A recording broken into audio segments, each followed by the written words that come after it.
यह डिक्टेशन 90 शब्द प्रति मिनट की गति से दैनिक समाचार पत्र के संपादकीय पेज से है। यदि यह आपको अच्छा लगे तो लाइक, शेयर और सब्सक्राइब अवश्य करें। रेडी। कक्षा में आने से पहले एक अच्छा शिक्षक रोज के शिक्षा के अपने लक्ष्य को सुनिश्चित करता है। हर शिक्षक के पढ़ाने की अपनी अलग खासियत होती है। वह अपने ज्ञान, कौशल और व्यवहार में हर विषय के लिए बदल सकते हैं। वो अपना सबसे बेहतरीन प्रयास करते हैं और जीवन में हमको हमारे लक्ष्य तक पहुंचने में बहुत मदद करते हैं।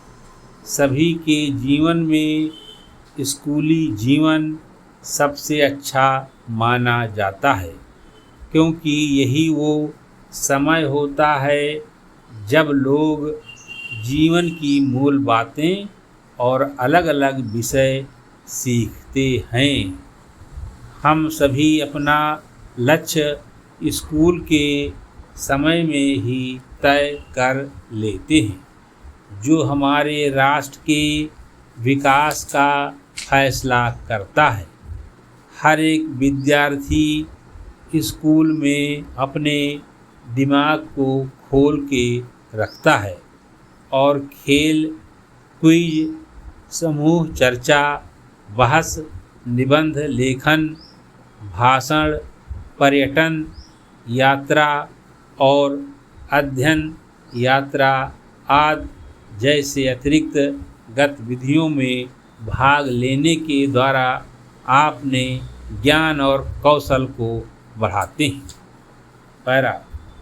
अच्छा शिक्षक अपने विद्यार्थियों का अच्छा दोस्त भी होता है, जो उन्हें सही रास्ता प्राप्त करने में मदद करता है। स्कूल और कॉलेजों में बहुत सारे शिक्षक होते हैं, लेकिन कोई एक शिक्षक सभी विद्यार्थियों का पसंदीदा होता है। अनोखे शिक्षण और सिखाने की प्रक्रिया के अपने सामूहिक भूमिका के माध्यम से शिक्षक हमारे शिक्षा का लक्ष्य तय करते हैं। हमारे शिक्षकगण हमको हमेशा सौहार्द में कार्य करने के लिए प्रेरित करते हैं। हमारे शिक्षक हमें समझते हैं और हमारी समस्याओं को व्यक्तिगत और पेशेवर दोनों तरीके से सुलझाते हैं। वो हमें जीवन के प्रति सकारात्मक नज़रिया अपनाना सिखाते हैं। पैरा। एक अच्छा शिक्षक वो होता है जो अपने पूरे जीवन में विद्यार्थियों को केवल देता है, लेकिन कुछ भी लेता नहीं, बल्कि वो अपने विद्यार्थियों की सफलता से बहुत खुश हो जाता है। एक बेहतरीन शिक्षक वो होता है जो अपने राष्ट्र के लिए एक बेहतरीन भविष्य की पीढ़ी उपलब्ध कराता है। केवल उचित शिक्षा से ही सामाजिक समस्याएं, भ्रष्टाचार आदि को खत्म किया जा सकता है, जो अंततः एक राष्ट्र को वास्तविक विकास और वृद्धि की ओर ले जाएगा। समाप्त।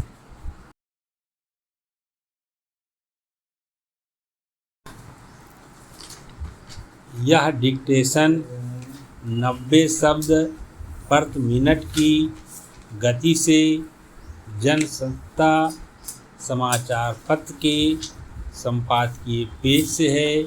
यदि यह आपको अच्छा लगे तो लाइक, शेयर और सब्सक्राइब अवश्य करें। रेडी।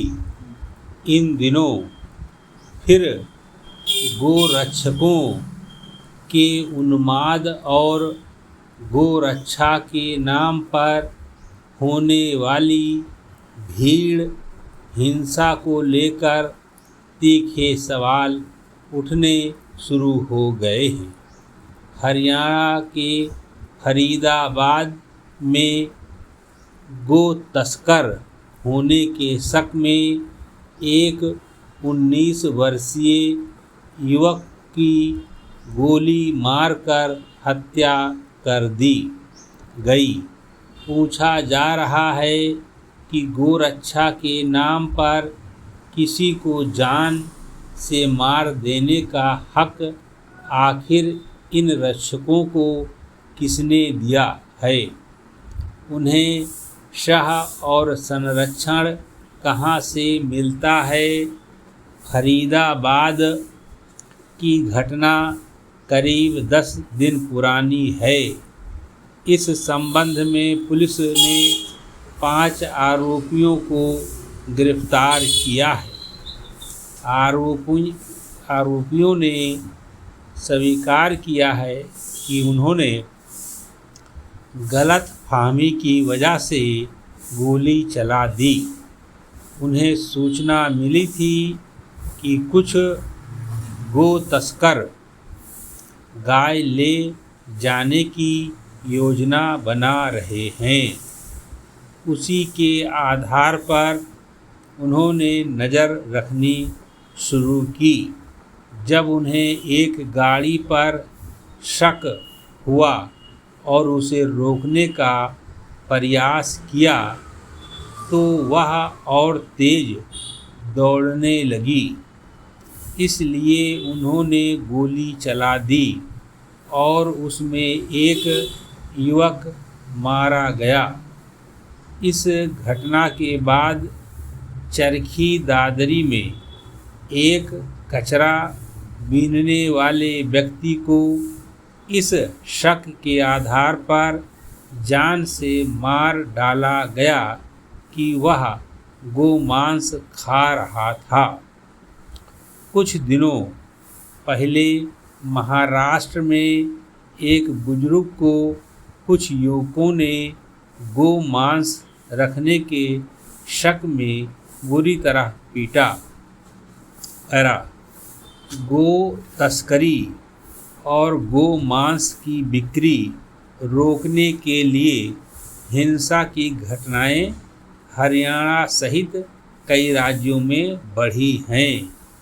राजस्थान, उत्तर प्रदेश और महाराष्ट्र में भी कई ऐसी घटनाएं हो चुकी हैं जिनमें गो तस्करी का आरोप लगाकर भीड़ या फिर गोरक्षा दल के सदस्यों ने कई लोगों को पीट कर मार डाला।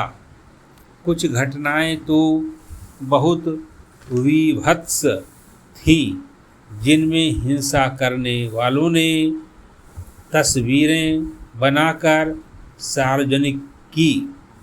उनसे यही जाहिर हुआ कि गोरक्षा उनके लिए आस्था का नहीं बल्कि उन्माद प्रदर्शन का मामला है।